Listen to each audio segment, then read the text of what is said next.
Hello and welcome to ABC education academy.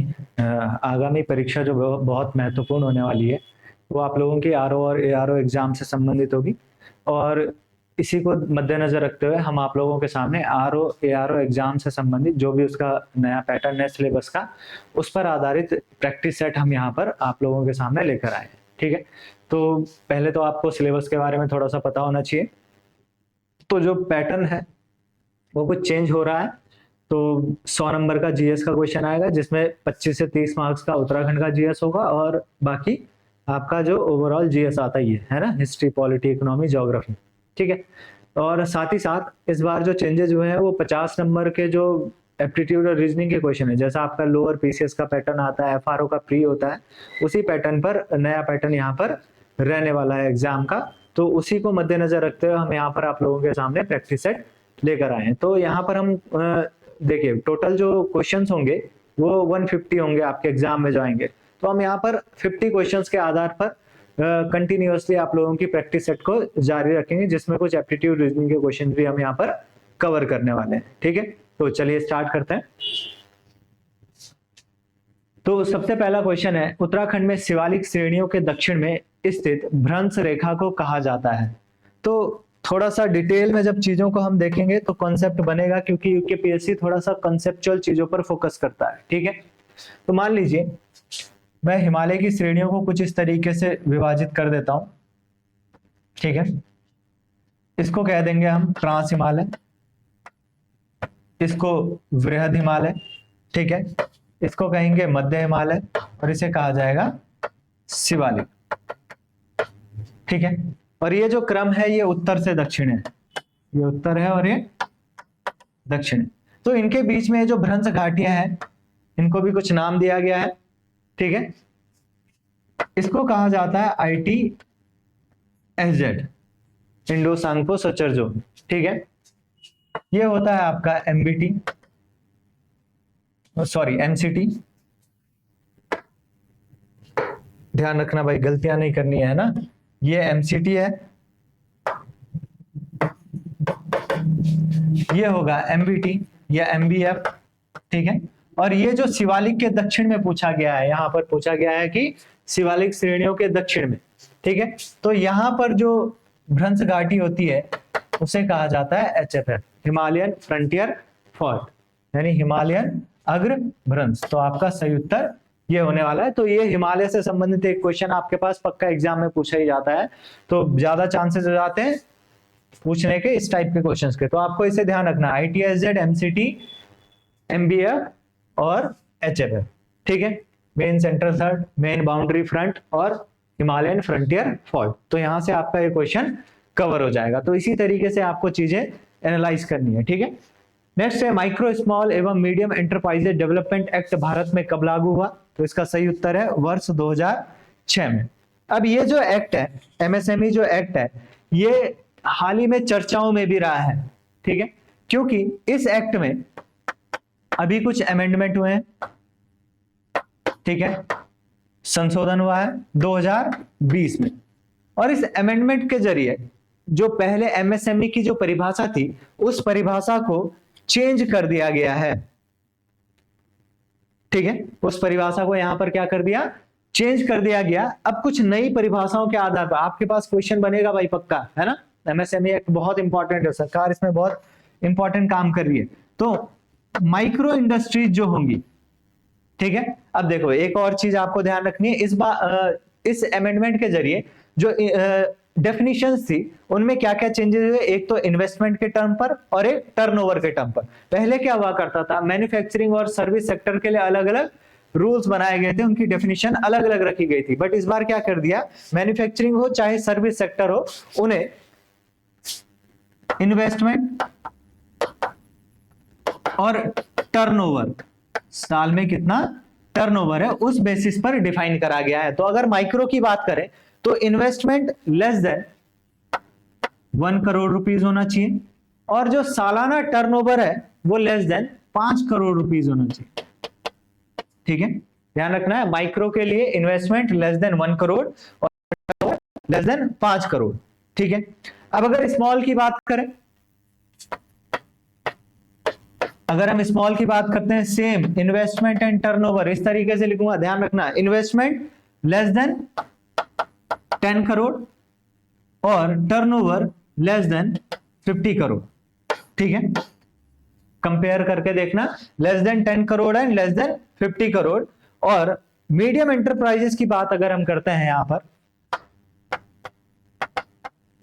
Medium enterprise वही investment and turnover की अगर हम बात करते हैं तो इन्वेस्टमेंट को लेस देन 20 करोड़ और टर्नओवर लेस देन 100 करोड़। ठीक है, तो investment less than 20 crore CR में है और टर्नओवर लेस देन 100 करोड़ कर दिया गया है। तो आपसे ये परिभाषाएं भी पूछी जा सकती है कि माइक्रो, स्मॉल और मीडियम की नई जो परिभाषाएं हैं अमेंडमेंट जो एक्ट में हुआ है उसके तहत बताइए। ठीक है, तो ये भी न्यूज में है, तो यहां से क्वेश्चन आने का चांस पूरा बन सकता है। चलिए आगे देखते हैं।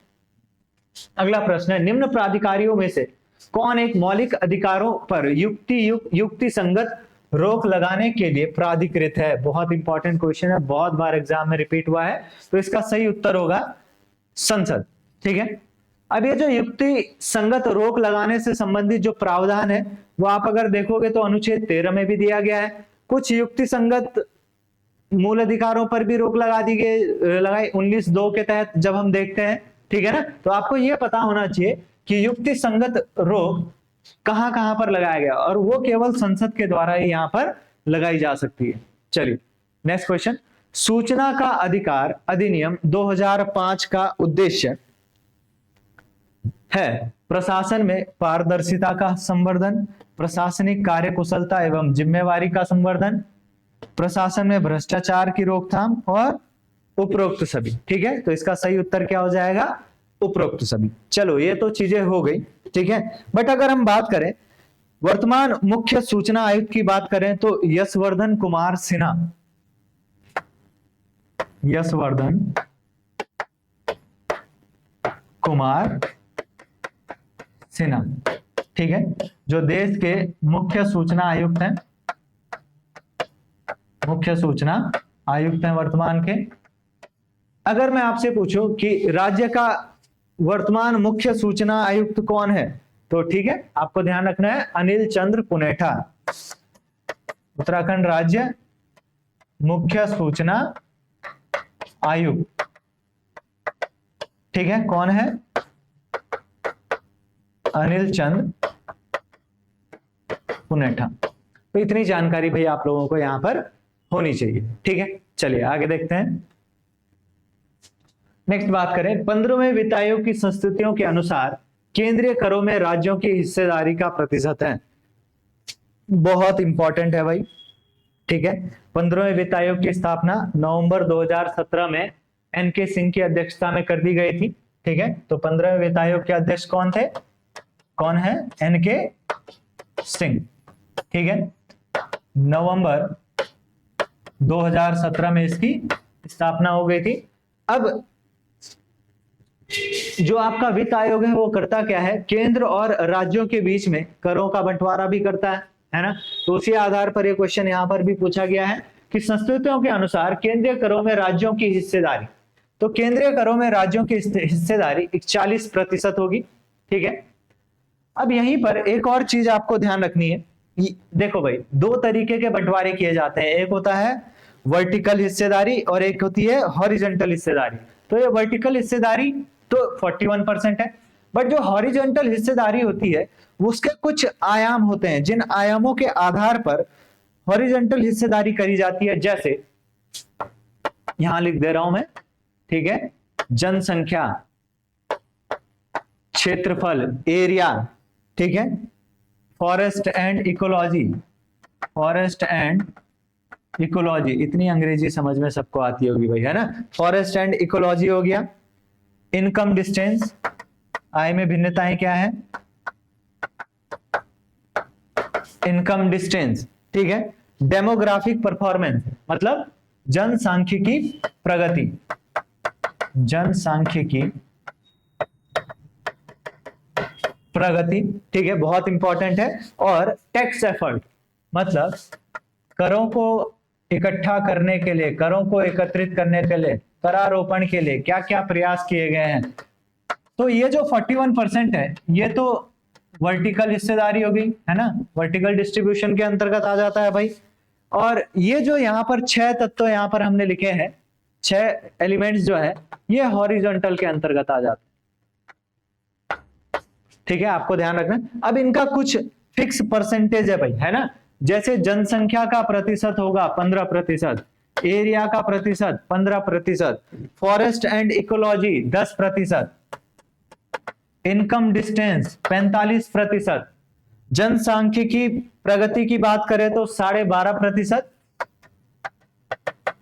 और टैक्स एफर्ट की बात करें तो 2.5%। तो आपके पास प्रश्न यहां से भी बन सकता है। ठीक है, चलिए, तो इतना इसके बारे में एक्सप्लेनेशन काफी है। ठीक है, वैसे भी आप लोगों को एक टॉपिक पढ़ना ही होगा अगर आप यूकेपीएससी एग्जाम्स प्री या मेन जो भी तैयारी कर रहे हो, तो वित्त आयोग की जो संस्तुतियां होती हैं,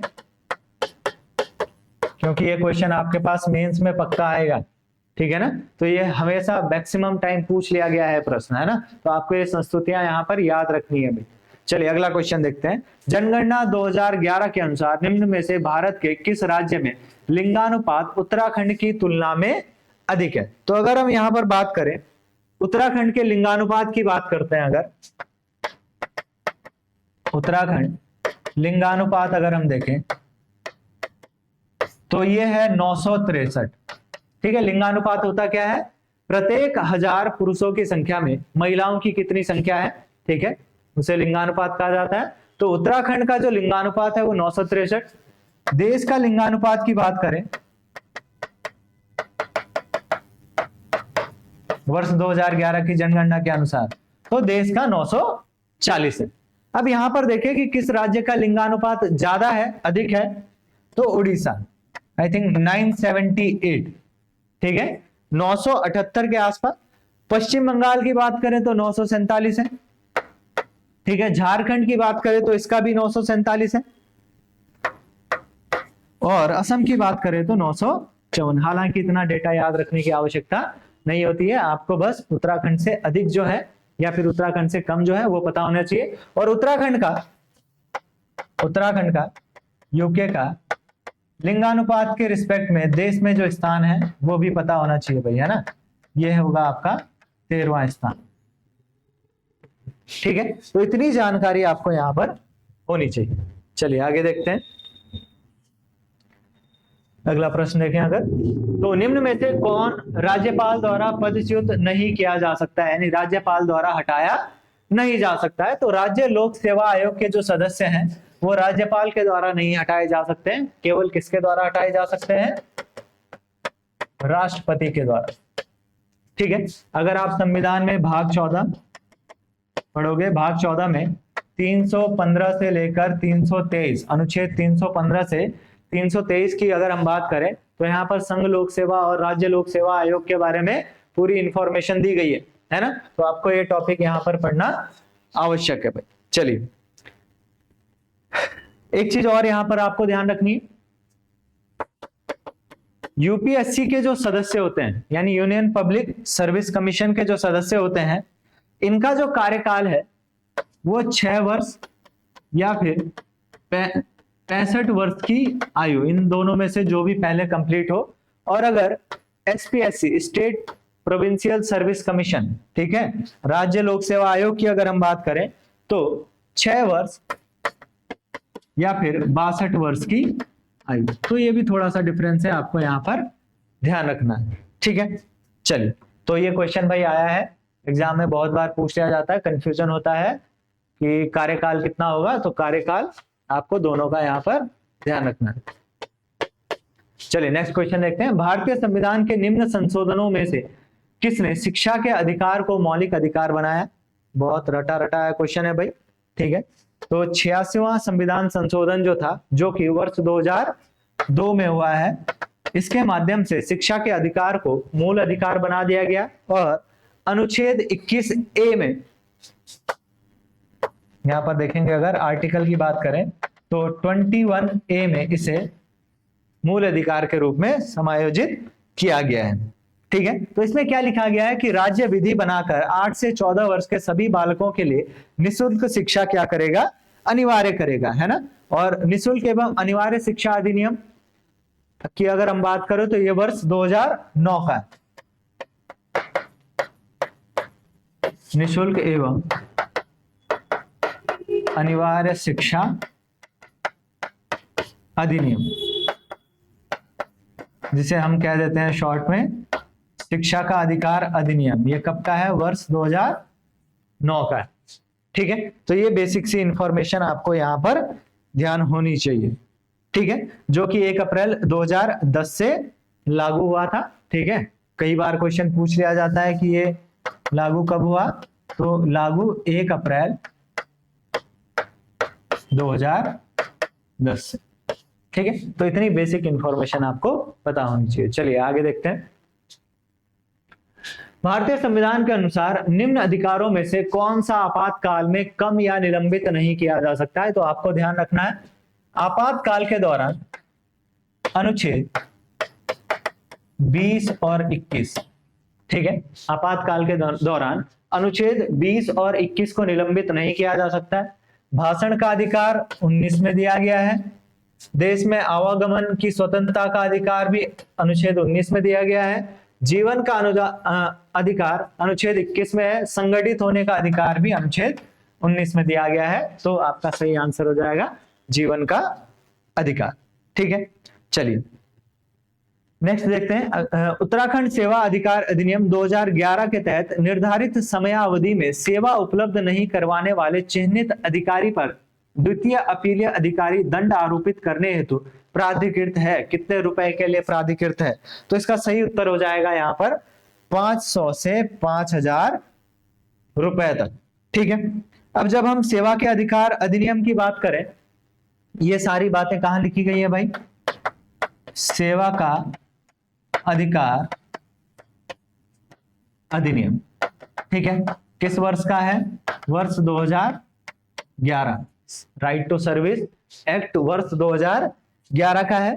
ठीक है, इससे पहले भी बहुत सारे राज्यों ने इसे सेवा का अधिकार जो सेवा के अधिकार से संबंधित प्रावधान अपने अपने राज्यों में लागू कर दिए थे। जैसे सबसे पहला राज्य मध्य प्रदेश था जिसने सेवा का अधिकार अधिनियम अपने राज्य में लागू किया था वर्ष 2010 में। ठीक है, एक क्वेश्चन और पूछा जाता है, ये जो सेवा का अधिकार का जो कॉन्सेप्ट है वो कहां से आता है? तो इसका सही उत्तर है ग्रेट ब्रिटेन। ठीक है, ये बातें भी आपको यहां पर ध्यान रखनी है। चलिए आगे देखते हैं। औरंगजेब ने जजिया किस वर्ष पुनः आरोपित किया? तो जजिया कर का जो इतिहास है वो बहुत पुराना है। अगर हम देखें तो सबसे पहले जजिया कर को लगाने का जो श्रेय जाता है वो मोहम्मद बिन तुगलक को जाता है। किसे जाता है? मोहम्मद बिन तुगलक को। ठीक है, जिसने सबसे पहले सिंध प्रांत के देवल क्षेत्र में यह कर आरोपित किया था। जजिया कर होता क्या है? जो गैर मुस्लिम जनता पर कर आरोपित किया जाता है। तो सबसे पहले मोहम्मद बिन तुगलक ने सिंध के देवल प्रांत में, आपको ध्यान होना चाहिए, सिंध के देवल प्रांत में जजिया कर आरोपित किया। ठीक है, उसके बाद अगर हम क्रम की बात करें तो फिरोज शाह तुगलक ने ब्राह्मणों पर भी जजिया कर को आरोपित किया। ठीक है, क्वेश्चन पूछ लिया जाता है कि ब्राह्मणों पर जजिया कर किसने आरोपित करा? तो फिरोज तुगलक के द्वारा ब्राह्मणों पर, ध्यान रखना आपको, ब्राह्मणों पर जजिया कर लगाने का श्रेय जाता है फिरोज तुगलक को। इसके बाद अगर हम बात करें तो किसने करा? लोधी डायनेस्टी में चल जाते हैं तो सिकंदर लोधी ने। फिर उसके उपरांत अकबर का बहुत इंपॉर्टेंट रोल है। ठीक है, इसने क्या करा? अकबर की अगर हम बात करें, यहां से क्वेश्चन बहुत बार पूछ लिया जाता है। अकबर ने 1564 ईस्वी में, ठीक है, ये क्वेश्चन बहुत बार आया है, जजिया कर को समाप्त कर दिया था। ठीक है, बट 1575 में से पुनः लगा दिया गया और फिर 1579-80 में से फिर से समाप्त कर दिया गया। और उसके बाद अगर हम बात करें, औरंगजेब आता है और औरंगजेब ने 1679 ईस्वी में जजिया कर को आरोपित किया है। ठीक है, क्लियर है? तो थोड़ा सा जजिया कर की जो हिस्ट्री है वो आप लोग पढ़ लीजिएगा। नेक्स्ट क्वेश्चन, चंद्रगुप्त मौर्य के शासन काल में राजकोष का शीर्ष अधिकारी जाना जाता था ठीक है। तो अगर राजकोष के शीर्ष अधिकारी की बात करें तो सन्निधाता, ठीक है, सन्निधाता को कहा जाता था कोषाध्यक्ष, ठीक है। तो ये राजकोष का शीर्ष अधिकारी होता था। यहां पर लिखा गया है समाहर्ता। समाहर्ता क्या होता था? राजस्व विभाग का मुख्य अधिकारी हुआ करता था, राजस्व विभाग का मुख्य अधिकारी। अगर हम यहां पर बात करें कर्मांतिक की, तो उद्योग धंधे का प्रधान निरीक्षक, उद्योग धंधों का प्रधान निरीक्षक हुआ करता था, ठीक है। और द्वारिक, इसे एक और नाम से भी जाना जाता है भाई, है ना, द्वारिक या द्वारपाल, द्वारिक या द्वारपाल। तो ये क्या देखता था? ये राजमहल की सुरक्षा, ठीक है। तो राजमहल की देखरेख करने वाला जो अधिकारी था उसे द्वारिक,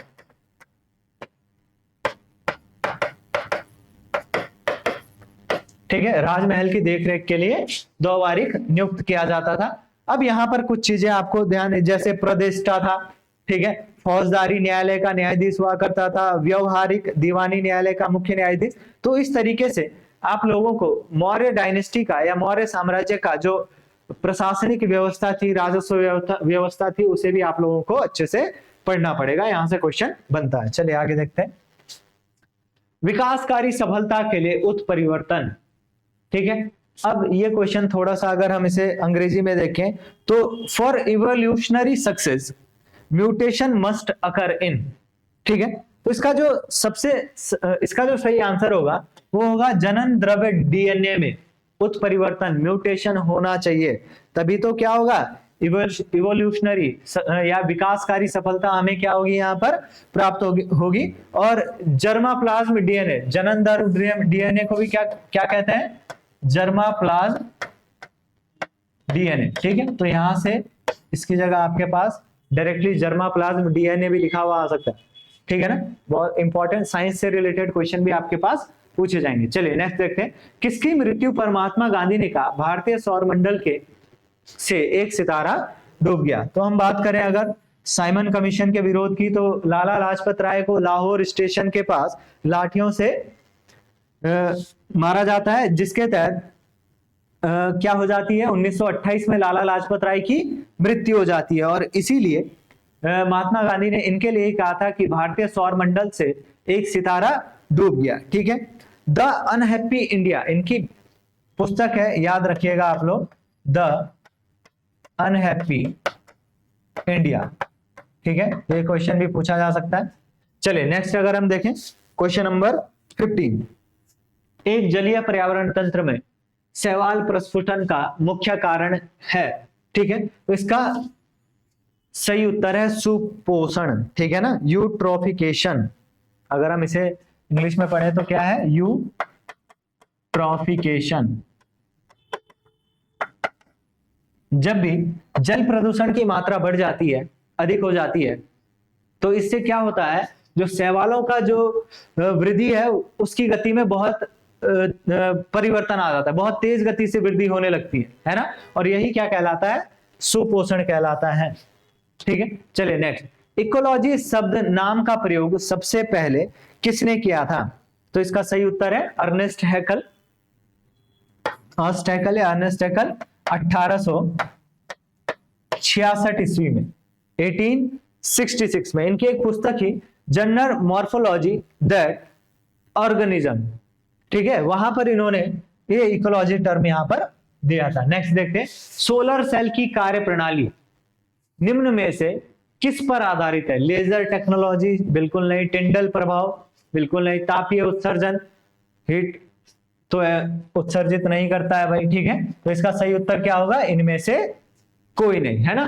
तो ये जो लेजर जो सोलर सेल है ये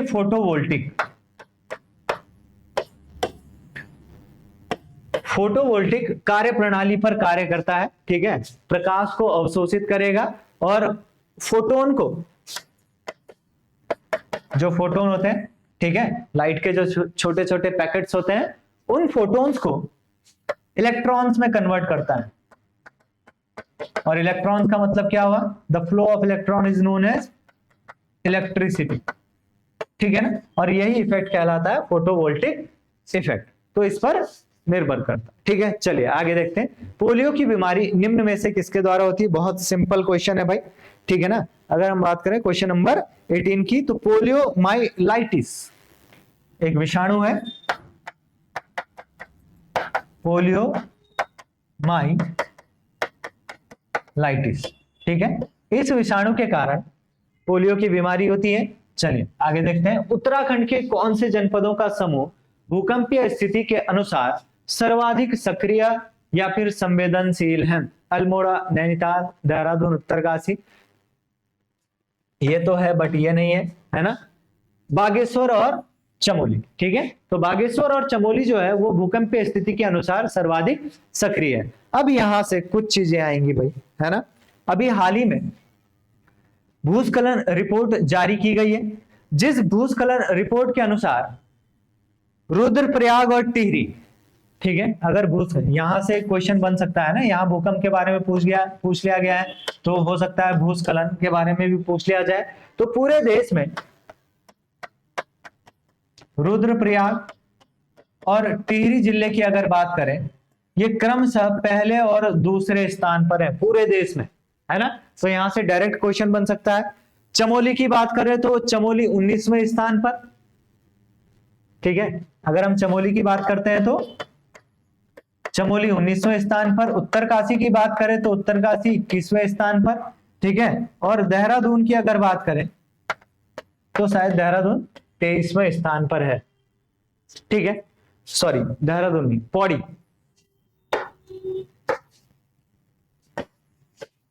देहरादून नहीं है, पौड़ी है।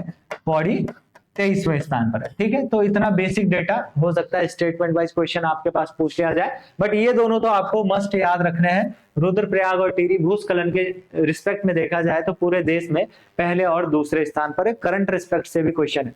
भूगर्भीय समय स्केल के किस युग में मानव की उत्पत्ति हुई है? ठीक है। अगर हम मानव उत्पत्ति की यहां पर अगर बात करते हैं, तो अगर हम इसका स्केल देखें, टाइम पीरियड देखें, तो सीनोजोइक काल में, ठीक है, सीनोजोइक काल की बात करें, नूतन जीवी महाकाल, इसे हिंदी में कहा जाता है नूतन जीवी महाकाल, ठीक है। तो इस काल में मानव की उत्पत्ति यहां पर हुई है। चलिए आगे देखते हैं। निम्न में से किसका प्रयोग करके वेब पेज को बनाया जाता है? तो HTML, है ना, HTML। अगर हम बात करें तो इसकी फुल फॉर्म है हाइपर टेक्स्ट मार्कअप लैंग्वेज, ठीक है। तो HTML की सहायता से वेब पेज को बनाया जा सकता है। HTTP, इसकी अगर फुल फॉर्म की बात करें तो हाइपर टेक्स्ट ट्रांसफर प्रोटोकॉल, ठीक है। FTP फाइल ट्रांसफर, कंप्यूटर से रिलेटेड क्वेश्चन आएंगे भैया ना, protocol, file transfer protocol. SMTP simple mail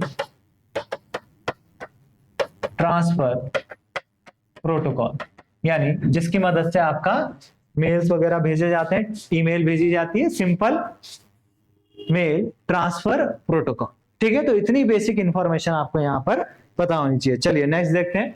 एक समान गति से पृथ्वी के चारों ओर घूम रहे उपग्रह के लिए कौन सा कथन सही है? इसका आवर्तकाल इसके द्रव्यमान पर निर्भर करता है? बिल्कुल नहीं। इसकी गति में त्वरण नहीं होता है? बिल्कुल नहीं। इसकी गति में त्वरण है, ठीक है, ऑप्शन सी सही होगा। और इसका आवर्तकाल 24 घंटे होता है? जी नहीं, जरूरी नहीं है, ठीक है।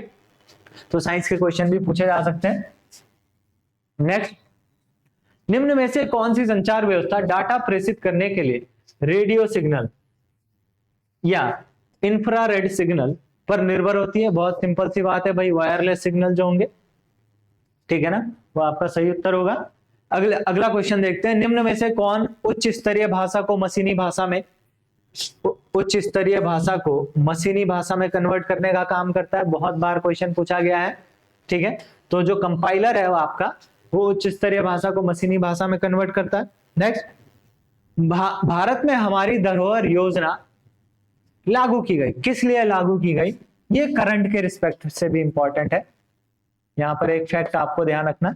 आंसर देख लेते हैं पहले कि भारत के अल्पसंख्यक समुदायों की समृद्ध विरासत के संरक्षण हेतु, ठीक है, हमारी धरोहर योजना को यहां पर लागू किया गया था। अब यहां पर क्या ध्यान रखना है, पीएम विकास योजना चलाई जा रही है। विकास, पीएम विकास, विकास का मतलब है विरासत का संवर्धन। ठीक है, पीएम विकास,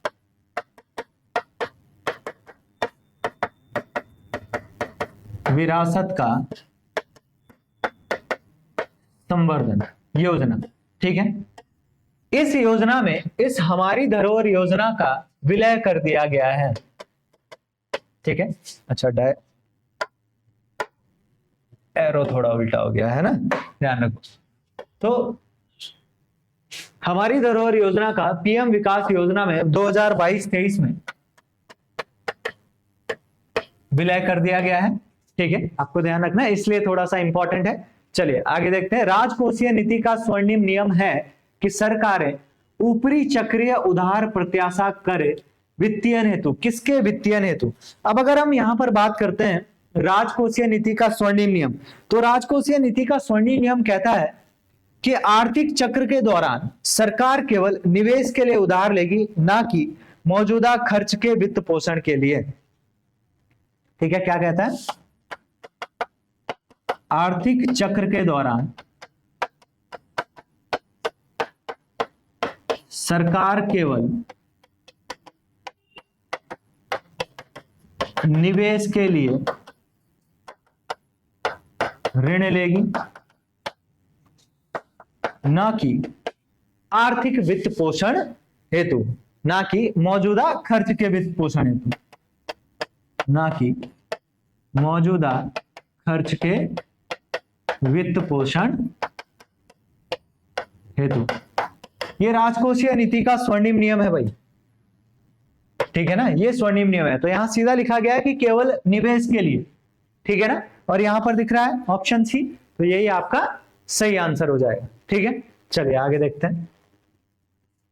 कृषि लागत एवं कीमत आयोग सीएसीपी राष्ट्रीय स्तर पर न्यूनतम समर्थन मूल्यों की संस्तुति देता है। कितनी फसलों के लिए संस्तुति देता है?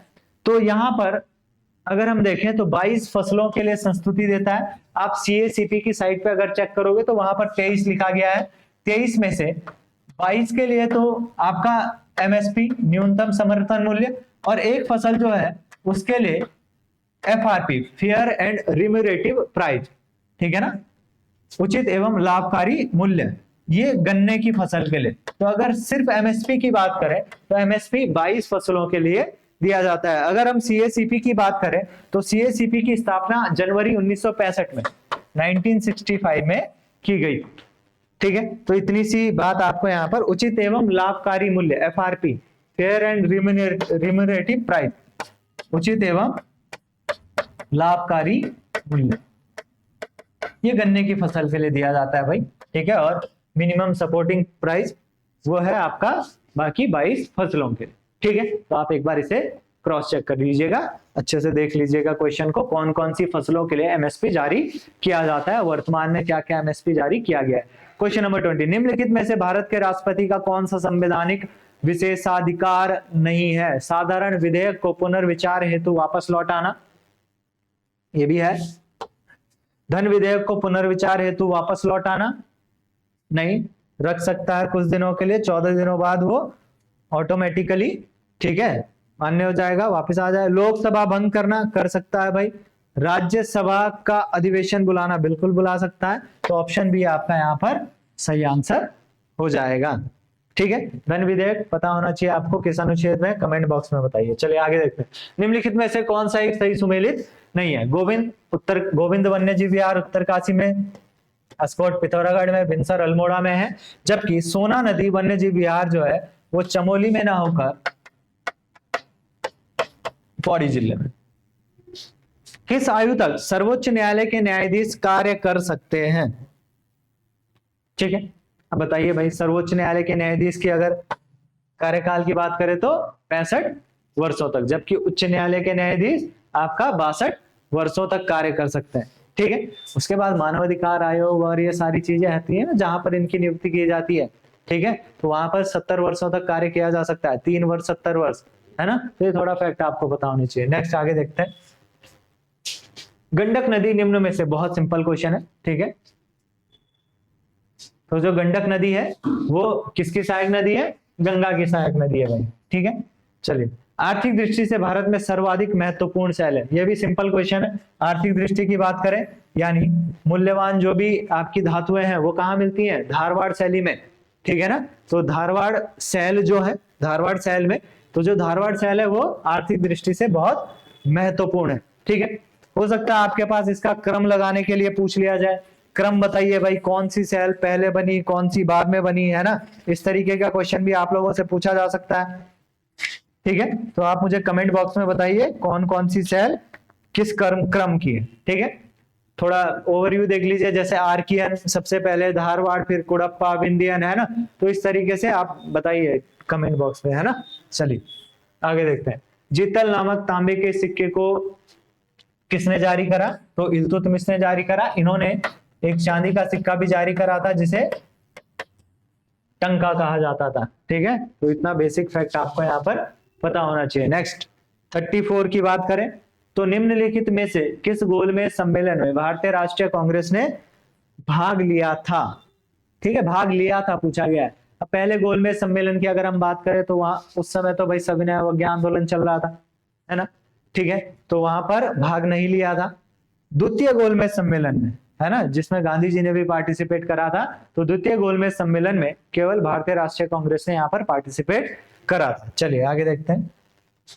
Federation of India chambers, chambers of commerce and industries यानी फिक्की की स्थापना की गई, तो इसकी स्थापना सन 1927 में की गई है भाई। ठीक है, आगे अगर हम देखें थोड़ा सा फिक्की के बारे में आपको चीजें पता होनी चाहिए, जिसे हम भारतीय वाणिज्य एवं उद्योग महासंघ भी कहते हैं। तो इसकी स्थापना वर्ष 1927 में महात्मा गांधी की सलाह पर घनश्याम दास बिरला और पुरुषोत्तम ठक्कर के द्वारा की गई थी। ठीक है, दो नाम आपको ध्यान रखने, घनश्याम दास बिरला और पुरुषोत्तम ठक्कर। और मुख्यालय की बात करें तो इसका मुख्यालय नई दिल्ली में है। और वर्तमान अध्यक्ष की अगर हम बात करते हैं तो सुब्रकांत पांडा।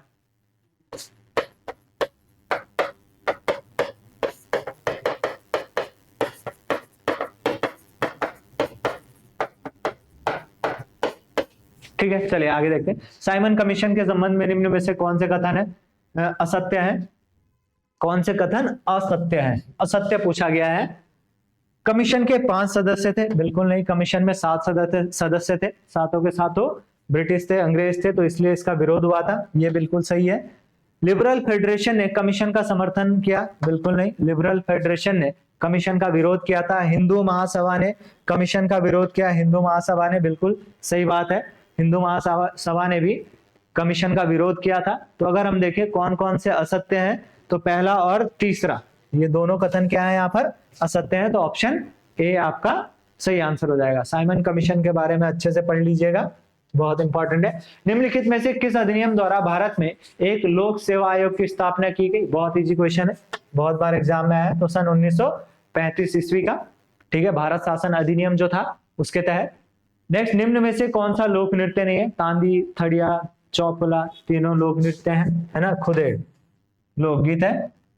चलिए, गढ़वाल समाचार का प्रकाशन सन 1902 में गिरिजा दत्त नैथानी, किसने करा था? गिरिजा दत्त नैथानी के द्वारा। ठीक है, गिरिजा दत्त नैथानी ने सन 1902 में गढ़वाल समाचार पत्र का संपादन किया था लैंसडाउन से। आपको ध्यान रखना, जगह का नाम भी लैंसडाउन। और जो गिरिजा दत्त नैथानी है वो गढ़वाली पत्रकारिता के जनक भी कहे जाते हैं, गढ़वाली पत्रकारिता के जनक। ठीक है, ध्यान रखना, ये कहां से सबसे पहले संपादित हुआ? लैंसडाउन से। 2 वर्षों बाद इसे किसी कारणवश आर्थिक समस्या के चलते इसे बंद करना पड़ा, किंतु कुछ समय बाद 1913 में इसका पुनः प्रकाशन दुगड्डा से किया गया। तो आपको ये फैक्ट भी ध्यान रखना है, 1913 पुनः प्रकाशन दुगड्डा से। ठीक है, नेक्स्ट, उत्तराखंड के कितने जिलों में बृहत्तर हिमालय का फैलाव है? तो भाई एक चीज याद रखना, अगर हम देखें ट्रांस की बात करें तो 3, बृहत हिमालय की बात करें तो 6, बृहत हिमालय की अगर हम बात करते हैं तो 6, ये 3 है। इसके बाद अगर मध्य हिमालय की बात करें तो 9 और शिवालिक की बात करें तो 7। ठीक है, ये डेटा आपको यहां पर याद रखना होगा। नेक्स्ट, चलिए, तो ये क्वेश्चन कंप्लीट हो गया। उत्तराखंड के कितने जिलों में बृहत्तर हिमालय? श्रेणी 1, 4, 14, 46, 146 का अगला अंक है। ठीक है, तो देखो अगर यहाँ पर देखें तो 1 × 3 + 1 4, 4 × 3 + 2, 4 × 12 और 2 14। अगर यहाँ पर देखें 14 × 42 + 4 46, और यहाँ पर भी अगर 3 से मल्टीप्लाई करते हैं तो 3 × 6 = 18, है ना, 138 होगा। ठीक है, तो 138 + 8 कितना होगा? 146 हो रहा है। ठीक है, यानी × 3 + 8, तो आगे क्या होगा? यहाँ पर भी क्या करना पड़ेगा? × 3 + 16 करना पड़ेगा, है ना, तब जो आंसर आएगा वो आपका सही होगा। ठीक है, तो यहाँ पर देखें तो 3 × 6 = 18, 3 × 4 = 12 और 1 13, 3 × 3 और 1 4, 438 + 16 करेंगे तो 454 आ जाएगा। तो ऑप्शन भी आपका सही आंसर हो जाएगा। ठीक है, कैलकुलेशन तो थोड़ा करनी पड़ी। नहीं, सरिता से किसी संख्या को 36 से गुणा करने के लिए कहा गया, उसने गलती से उस संख्या को 63 से गुणा किया और सही उत्तर से 3863 अधिक प्राप्त किया। वह संख्या क्या थी? मान लीजिए संख्या, यहां पर हम मान लेते हैं, माना संख्या क्या है? x। ठीक है, उसने गलती से 36 से गुणा करने को कहा गया था, बट गलती से 63 से गुणा कर दिया। तो 63 से गुणा करोगे तो 63x, और अगर 36 से गुणा करना होता तो 36x, है ना। इन दोनों का जो डिफरेंस होगा वो यही संख्या होगी, 3834, इतना ही तो अधिक था। ठीक है, अगर हम इसे इस तरीके से करें, है ना, 13 में से 6 गया 7, 5 में 27x आएगा = 3834। ठीक है, और x की बात करें अगर तो x = 3834 डिवाइडेड बाय 27। ठीक है, तो अगर हम देखें इसको इससे काट कर देखें तो 11 आएगा, 27 चकू, है ना, 27 दूना 54। हाँ जी, ठीक है, तो 142 आपका यहाँ पर आंसर हो जाएगा। चलिए नेक्स्ट देखते हैं।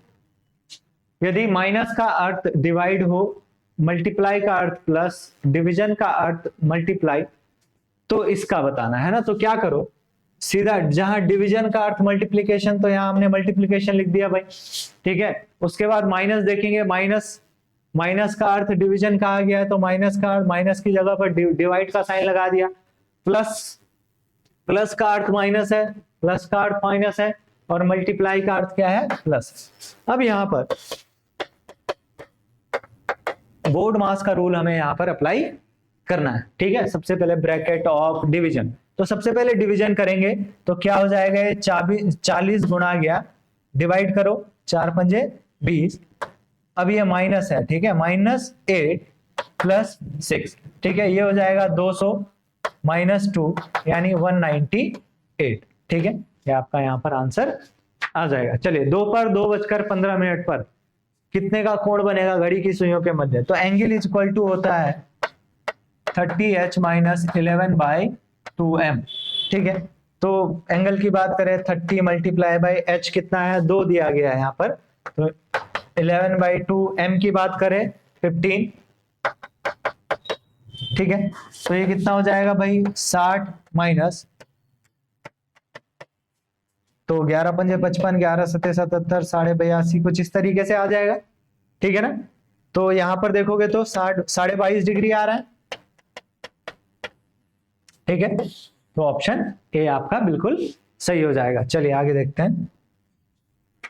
1 factorial, 2 factorial, 3 factorial, 4 factorial plus dot dot 49 factorial के योगफल के पूर्णांक में इकाई के स्थान पर आने वाला 1 2 3 4 तक तो कोई समस्या नहीं है। जैसे हम 5 फैक्टोरियल करेंगे, 5 फैक्टोरियल का मतलब होता है 5 गुणा गया 4, 5 चक्कू 20, देखिए है ना, 20 गुना 40।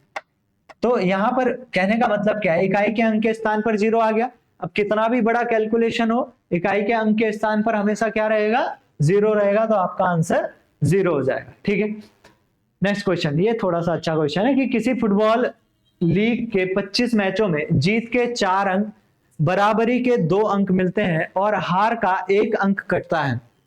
ठीक है, यदि अवधि की समाप्ति पर किसी एक टीम के 17 अंक हो और वह 40% मैचों में हारी ना हो, ठीक है, तो उसके कितने मैच बराबरी पर छूट गए। 40% मैचों में हारी ना हो, आपको ध्यान रखना है। ठीक है, यहां से आपकी ना हारे हुए मैच कितने हो जाएंगे, अगर हम यहां से देखें, ना हारे हुए मैच चाहे जीते हो चाहे ड्रॉ हो, ना हारे हुए मैच देखेंगे तो कितना हो जाएगा 40%, यानी 25 का 40%। ठीक है, तो 25 का 40% निकालेंगे तो 40/100 कितने मैच हो जाएंगे, अगर हम देखें यहां पर तो 25 चक्कू 100, 10 मैच हो जाएंगे। ना हारे हुए मतलब ऐसे हो सकते हैं जो जीते हो या ड्रॉ। तो अगर हारे हुए मैच की बात करें, हारे हुए मैच की अगर हम बात करते हैं तो 25 में से ये घटा दो तो कितने हो जाएंगे आपके, 15 मैच उन्होंने हारे हैं। ठीक है, मान लेते हैं, माना ड्रॉ हुए मैचों की संख्या x है। ठीक है, तो जीते हुए मैचों की संख्या कितनी हो जाएगी, 10 - x। जीते हुए मैचों की संख्या क्या हो जाएगी, 10 - x। अब यहां पर कुछ चीजें दे रखी हैं, तो जीत के 4 अंक दिए हैं, यानी 4 गुणा गया 10 - x प्लस ड्रॉ के 2 अंक, ड्रॉ हमने x माना था तो 2x, और हार के कितने अंक कटेंगे भाई, हार के अगर हम देखें तो हार का 1 अंक, तो कितने मैच आ रहे, 15, यानी -15, और ये कितने के बराबर बने, इसके 17 अंकों के बराबर बने हैं। ठीक है, तो देखोगे अगर तो 40 - 4x plus 2x - 15 is equal to 17, यही होगा। ठीक है, ये -2x यहां से आ जाएगा। 40 में से अगर हम 15 घटाते हैं तो कितना बचता है भाई, 25, और 25 उधर चला जाएगा तो क्या हो जाएगा, 17 - 25 हो जाएगा, यानी आ जाएगा 8 -8, है ना, माइनस से माइनस कैंसिल, और x की वैल्यू कितनी आ जाएगी, 4। पूछा क्या गया था, ड्रॉ हुए मैचों की संख्या x थी ना, 4, तो ऑप्शन ए आपका यहां पर सही हो जाएगा। चलिए अब देखते हैं अगला क्वेश्चन। इस टाइप के क्वेश्चंस भी आपके पास पूछे जाते हैं। तो अगर हम यहां पर देखें कि संलग्न पाई चार्ट में एक आवासीय कॉम्प्लेक्स में जमीन का वितरण दिया गया है, यदि कॉम्प्लेक्स का कुल क्षेत्रफल 5 एकड़ हो तो निम्नलिखित प्रश्न का उत्तर दीजिए। हरित क्षेत्र का क्षेत्रफल व्यावसायिक उद्देश्य के क्षेत्रफल से कितना अधिक है। पहले तो इन सबको ऐड करके देख लीजिए, ये 360 डिग्री के अकॉर्डिंग बन रहा है या नहीं बन रहा है। तो अगर हम इसे सम करेंगे, 144 + 18 + 108 + 36 + 54, ठीक है, तो ये 360 डिग्री के बराबर हो रहा है, तो कोई दिक्कत नहीं है फिर तो, है ना। और क्या कहा गया है, ये 360 डिग्री जो है ये किसके बराबर है, 5 एकड़ जमीन के बराबर है। ठीक है, तो यहां से अगर 1 डिग्री की वैल्यू निकालें तो ये 5/360 हो जाएगी। इतनी बेसिक कैलकुलेशन है। ठीक है, अब क्या पूछा गया है, हरित क्षेत्र का क्षेत्रफल व्यावसायिक उद्देश्य के क्षेत्रफल से कितना अधिक है। तो हरित क्षेत्रफल देखेंगे तो 108 डिग्री, हरित की अगर बात करें तो कितना है, 108 डिग्री, और व्यावसायिक क्षेत्र की बात करें, व्यावसायिक, तो ये है 54। कितना अधिक है, मतलब माइनस कर दो तो 54 ही होगा, 54 डिग्री अधिक है। 1 डिग्री इतना था तो 54 डिग्री कितना होगा भाई, 5/360 गुणा गया 18 दूना 36, 18 तिया 54, 5 चक्कू 20, यानी 3/4। तो आपके ऑप्शन में 3/4, ऑप्शन डी 3/4 एकड़ के बराबर। ठीक है, चलिए आगे देखते हैं। 1/1 गुणा 2, 1/2 गुणा 3 प्लस 1/3 गुणा 4 plus dot dot dot dot 1/10 multiply by 11। इसको बेसिकली सॉल्व कैसे करना होता है, ये इसको कन्वर्ट करें अगर -1/2 के रूप में कन्वर्ट हो जाएगा, प्लस 1/2 माइनस 1/3। अगर हम इसका एलसीएम लेके देखेंगे ना, 2 3 6, 3 में से 2 घटाओ 1 ही बच रहा है ना, सेम है, ठीक है, plus 1/3 minus 1/4 and so on. Plus की बात करेंगे तो 1/10 माइनस 1/11 यहां पर होने वाला है। अब यहां पर देखिए, ये माइनस का है, ये प्लस का है, ये माइनस का है, ये प्लस का है, ठीक है ना, ऐसे ये कटता जाएगा तो ये भी कट जाएगा, बचेगा क्या 1/1 माइनस 1/11, यानी 1 माइनस 1/11 बचेगा, तो ये कितना हो जाएगा 10/11। सिंपली क्या करना होता है, जो शुरू वाला है 1/1 माइनस 1/11, इन दोनों को क्या कर दो, माइनस कर दो। शॉर्टकट जो आपको ध्यान रखना, अगर ऐसा क्वेश्चन आता है तो 10/11 आपका यहाँ पर आंसर आ जाएगा। नेक्स्ट देखिए, राम किसी स्थान से उत्तर दिशा की ओर, कोई भी स्थान मान लीजिए ये पॉइंट था, यहां से उत्तर दिशा की ओर 10 किलोमीटर गया। हमें केवल दिशा बतानी है, तो लिखने की आवश्यकता नहीं है ना कि कितना किलोमीटर कहाँ गया, हमें आंसर नहीं निकालना है, केवल दिशा बतानी है। उत्तर दिशा की ओर 10 किलोमीटर, फिर दाईं ओर मुड़कर 15 किलोमीटर, दाईं ओर मुड़कर 15 किलोमीटर, फिर बाईं ओर मुड़कर 8 किलोमीटर, बाईं ओर मुड़कर 8 किलोमीटर, फिर दक्षिण की ओर मुड़कर 25 किलोमीटर, दक्षिण की ओर मुड़कर 25 किलोमीटर, यानी वापसी नीचे को आता है, दक्षिण की ओर मुड़कर 25 किलोमीटर, वह फिर दाईं ओर मुड़कर 15 किलोमीटर। अब फेस नीचे को है तो दाया क्या होगा, इधर को होगा, है ना, 15 किलोमीटर चलता है। तो यहाँ पर ये भी 15 था और ये भी 15 है, ठीक है, ध्यान रखना 15 किलोमीटर चलता है। राम अब किस दिशा में जा रहा है, पूछा गया ना, वह फिर दाईं ओर मुड़कर 15 किलोमीटर चलता है, 15 किलोमीटर चलता है, ठीक है। तो डायरेक्शन क्या होगी, ये जो डायरेक्शन है ये पश्चिम दिशा की ओर है, ठीक है। अगर पूछा जाता कि प्रारंभिक स्थान से वह किस डायरेक्शन में है इस टाइम पर, तो फिर क्या हो जाता, फिर दक्षिण दिशा, ठीक है। चलिए नेक्स्ट, यदि m संख्याओं का औसत n², ठीक है, m संख्याओं का औसत n² है, तो आपको एक चीज पता होनी चाहिए, औसत बराबर, ठीक है, सम डिवाइडेड बाय नंबर, यानी कुल संख्याओं का योग प्लस कुल संख्या है ना। तो यहां से अगर सम की बात करें तो सम इज इक्वल टू क्या हो जाएगा, एवरेज इनटू नंबर, ठीक है। वही चीज हमें यहाँ पर अप्लाई करनी है।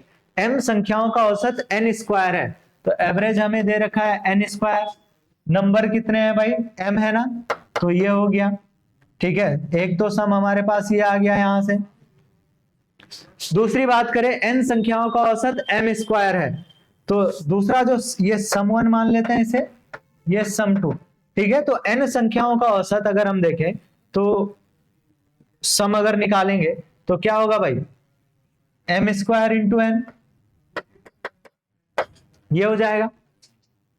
तो ऐसी m प्लस n संख्याओं का औसत क्या होगा, तो अगर हम देखें एवरेज m प्लस n अगर देखें तो इनका एवरेज देख लो, यहां पर n²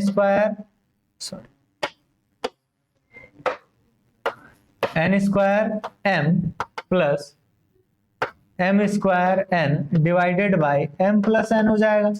बहुत सिंपल क्वेश्चन है भाई, ठीक है ना। तो यहां पर अगर हम देखें m और n को कॉमन ले लेंगे तो m plus n divided by m plus n बच जाएगा, ये कट जाएगा, तो आपका आंसर ये आ जाएगा, यानी mn, यानी ऑप्शन ए हो जाएगा, ठीक है। तो इस तरीके से आपके पास ये प्रैक्टिस सेट आगे भी जारी रहेगा, ठीक है, इसे हम कंटिन्यू रखेंगे आपके पास। देखिए भाई, जीएस बहुत अच्छे लेवल का आने वाला है, उत्तराखंड पर भी थोड़ा ध्यान रखना है, बट बहुत इंपॉर्टेंट जो होने वाला है वो है एप्टीट्यूड और रीजनिंग का सेक्शन, ठीक है। तो अगर आप लोगों को डिटेल में सारी चीजें देखनी है तो ऑनलाइन बैचेज हमारे स्टार्ट हो चुके हैं, आप उन बैचेज के माध्यम से आप अपनी तैयारी को सुचारू रूप से जारी रख सकते हैं, ठीक है। कोई भी समस्या होती है किसी चीज के रिगार्डिंग, या फिर बैचेज का शेड्यूल क्या है, किस तरीके से बैचेज क्लासेस चल रही है, अगर वो सारी चीजें आपको जाननी है तो आप कमेंट कीजिए, है ना। आप YouTube चैनल को चेक करिए, वहां पर कॉन्टेक्ट्स वगैरह अवेलेबल करवाए गए हैं, तो आप वहां पर चीजें भी देख सकते हैं। ठीक है, तो जल्दी नए सेशन के साथ हम आपके साथ मुलाकात करेंगे, तब तक के लिए धन्यवाद।